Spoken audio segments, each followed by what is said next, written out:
National conference ने चित्रगाम शोपिया में एक बड़ी पार्टी कन्वेंशन का इनेकाद किया। कन्वेंशन में पार्टी के हजारों कारकुनान ने शिरकत की। पार्टी के सदर फारूक अब्दुल्ला ने खालिस कश्मीरी जबान में इज्तिमा से खिताब किया और उन्होंने एलजी पर आवाम से झूठ बोलने का इल्जाम भी लगाया। फारूक अब्दुल्ला ने इल्जाम लगाया कि हाल ही में एलजी मनोज सिन्हा ने कहा कि मौलवी उमर फारूक घर में नजरबंद नहीं है, जबकि जुमे की नमाज के लिए जम्मू कश्मीर पुलिस ने उनके घर से बाहर आने पर पाबंदी लगा दी थी। फारूक अब्दुल्ला ने यह भी इल्जाम लगाया कि पुलिस और फौज को बीजेपी अपनी सियासी फायदे के लिए इस्तेमाल कर रही है और बीजेपी कुछ गैर जरूरी मसाइल पैदा करके कश्मीर में वोटरों की तादाद को कम करने की कोशिश करेगी। उन्होंने अवाम को चौकस रहने और वोट कार्ड को आधार नंबर के साथ रजिस्टर करने की अपील की। कन्वेंशन में उमर अब्दुल्ला, डॉक्टर मुस्तफा कमाल, शौकत, मोहम्मद रफी शेख, शब्बीर और शोपिया के दीगर पार्टी कारकुनान ने शिरकत की।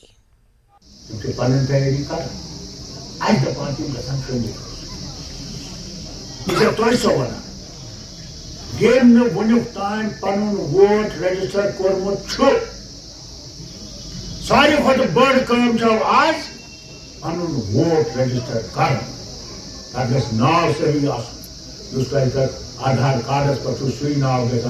तो पता ही वोट त्रा सर ये तो गलत क्या हम चाहना वोट त्रा जमान पन्नी परिवार